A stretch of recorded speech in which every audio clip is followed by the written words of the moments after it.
Aneurysm হলো ব্রেনের ভয়াবহ এক রোগের নাম। এই রোগে ব্রেনের রক্ত রক্তনালী এগুলো কিন্তু ফুলে যায়, ফুলে বেলুনের মতন হয়ে যায়। এই নালীগুলো ফুলে বেলুনের মতন হয়ে যায়, এটা কি আমরা কিন্তু চিকিৎসা বিজ্ঞানের ভাষায় অ্যানিউরিজম বলে থাকি। এখন অনেকেই অ্যানিউরিজম এবং স্ট্রোকের সাথে কিন্তু এক করে ফেলে। অ্যানিউরিজমকেও মনে করে যে এটা হয়তো বা ওয়ান কাইন্ডস অফ স্ট্রোক। না, স্ট্রোক আলাদা জিনিস, অ্যানিউরিজম কিন্তু আলাদা জিনিস। এই ব্যাপারেই গুরুত্বপূর্ণ বিষয় নিয়ে কিন্তু আলোচনা করব। আলোচনাটি ধৈর্য সহকারে শুনুন। আসসালামু আলাইকুম রহমতুল্লাহি ওয়া বারাকাতুহু। আমি ডাক্তার মীর শহীদুল ইসলাম। আমার চেম্বার শুভেচ্ছা 255, ঐতিহ্যবাহী শেখঘাট, সিলেট। জি গুগলে গিয়ে ডাক্তার মীর শহীদুল ইসলাম কথাটি লিখে সার্চ দিলে আমার সম্পর্কে আপনি বিস্তারিত তথ্য পেয়ে যাবেন। জি দর্শক শ্রোতা, আলোচনা করতেছিলাম অ্যানিউরিজম। What is aneurysm? এই অ্যানিউরিজমটা কি? অ্যানিউরিজমটা হলো আমাদের ভেইন এবং আর্টারি আছে। যখন আর্টারিতে বড় ধরনের চাপ পড়ে, রক্ত যখনের পাওয়ারটা যখন বেড়ে যায়, ফোর্স যখন বেড়ে যায়, তো ব্রেইনের যে ক্ষুদ্রাতি ক্ষুদ্র যে আর্টারি আছে, ধমনী আছে, এই ধমনীগুলো তখন বেলুনের মতো ফুলে যায়। অনেক সময় আপনারা দেখেছেন যে ওই টায়ার টিউব পাংচার হয় না, কিন্তু মাঝখান দিয়ে ফুলে যায়। এরকমের অনেক মোটর সাইকেলের টায়ার দেখেছেন, টিউব দেখেছেন, বা ওই সাইকেলের টায়ার দেখেছেন, অন্য অন্য গাড়ির টায়ার টিউবও দেখেছেন, যে পাংচার ঠিক হলো না, বা ওই বাতাসটা বাহির হয়েও গেল না, কিন্তু হঠাৎ করে এক জায়গা দিয়ে ট্যামের মতন হয়ে উঠছে, ফুলে গেছে। এই ব্রেনেও ঠিক এরকমের আমরা যা সিটি স্ক্যান করলে দেখতে পাই যে বেলুনের মতো ফুলে আছে, ওখানে রক্ত জমাট বেঁধেছে। আবার কোনো কোনো সময় দেখা যাচ্ছে এই অ্যানিউরিজম মানে বেলুনটা ফেটে রক্ত চতুর্দিকে ব্রেনের চতুর্দিকে ছড়িয়েও যাচ্ছে। হ্যাঁ, এটা ওই অ্যানিউরিজমের সেকেন্ড স্টেজে এটা হয়ে থাকে, বা ফার্স্ট স্টেজেও এটা অনেক সময় হয়ে থাকে।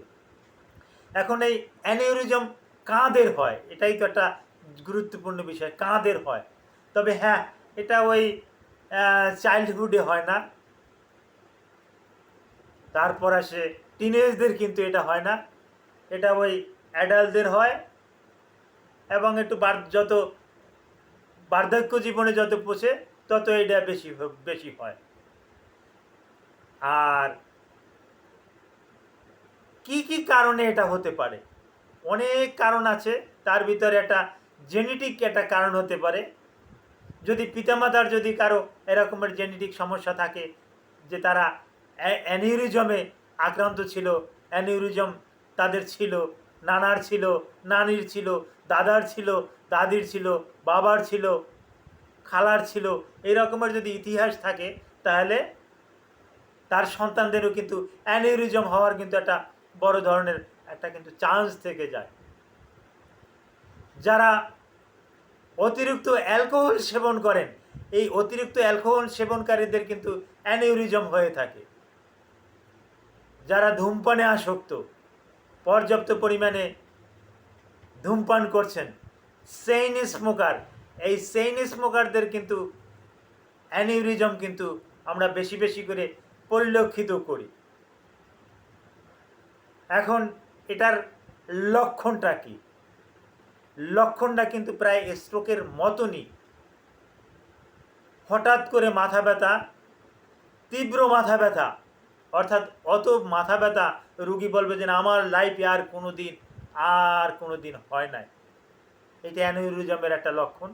এবং এই মাথা ব্যথার কারণে সে অজ্ঞান হয়ে যেতে পারে। এই মাথা ব্যথাটা যে এত বেশি, এবং অ্যানিউরিজম অর্থাৎ বেলুনের মতন যে ফুলে আছে, ফাঁপা হয়ে আছে, ওটা ফেটে যদি ব্লিডিং হয়, রক্তক্ষরণ হয় ব্রেনে, ব্রেন হেমোরয়েড যদি হয়, তাহলে ফেসিয়াল পলসি হতে পারে। এই মুখমণ্ডল একদিকে বাঁকিয়ে যেতে পারে, হয়তো ডানে বাঁকিয়ে যেতে পারে অথবা বামে বাঁকিয়ে যেতে পারে, যেটাকে আমরা ফেসিয়াল পলসি বলি। এই ফেসিয়াল পলসি হতে পারে। আর এর চিকিৎসা কি? জি, এর চিকিৎসাটা হলো আপনি কত তাড়াতাড়ি রুগীটাকে হসপিটালে নিতে পারেন। কোনো রকমের এ রুগী বাসায় বসে চিকিৎসা করা সম্ভব না। যত তাড়াতাড়ি সম্ভব হসপিটালে নিয়ে যেতে হবে। হসপিটালে নিয়ে গেলে এটা নিউরোসার্জন যারা আছেন, এটা কিন্তু তাদের রোগ, তারা কিন্তু এটা দেখবেন। কোনো রকমের কোনো ঔষধ টৌষধ বাসায় চলবে না, কোনো ঔষধ চলবে না। আমি আবার বলছি, অ্যানিউরিজমে কোনো রুগীকে কোনো ঔষধ আপনারা দিবেন না। একটা ওষুধও তার জন্য প্রয়োজন হয় না। তবে হ্যাঁ, এই অ্যানিউরিজম যদি হাইপার টেনশনের মাধ্যমে হয়ে থাকে, হাইপার টেনশন, দীর্ঘদিন যাবৎ হাইপার টেনশন আছে, উচ্চ রক্তচাপ আছে, আপনার উচ্চ রক্তচাপ পেয়েছেন, সেক্ষেত্রে আপনি রুগীকে ডায়রেটিক্স দিতে পারেন। এটা ইনজেক্টেবল আকারে দিলে কিন্তু ভালো হয়। বিশেষ করে ফিউরোসমাইড 20 মিলিগ্রাম একটা আইএম দেওয়া যেতে পারে। এটা কিন্তু নিউরোলজিস্টরাও কিন্তু বলে থাকেন। এছাড়া অন্য কোনো ওষুধ দেওয়ার আর যুক্তিকতা নাই। ইন্ডাপামাইড নামের একটা ড্রাগ আছে, ইচ্ছে করলে এটাও দেওয়া যেতে পারে।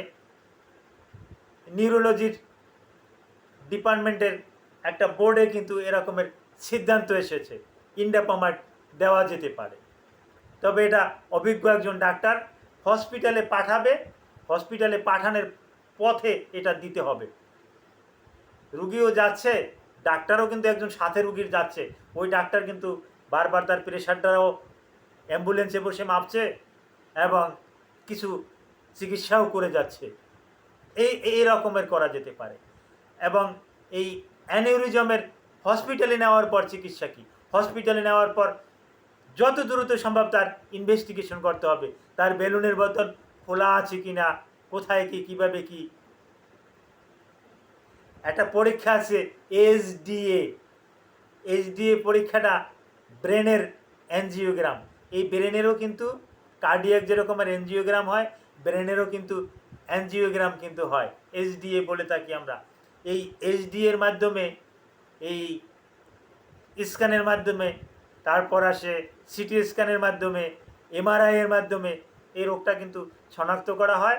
এরপরে কিন্তু নিউরোলজিস্ট কিন্তু যত দ্রুত সম্ভব এর চিকিৎসা দিয়ে থাকেন। অ্যানিউরিজম সম্পর্কে আজকের মতো আলোচনাটা এখানেই রাখলাম। অ্যানিউরিজম সম্পর্কে আপনাদের যদি পার্সোনালি কিছু জানার ইচ্ছে থাকে আমাকে নক করবেন। আল্লাহ সুবহানাহু ওয়া তাআলা সবাইকে ভালো রাখুক। Thank you all.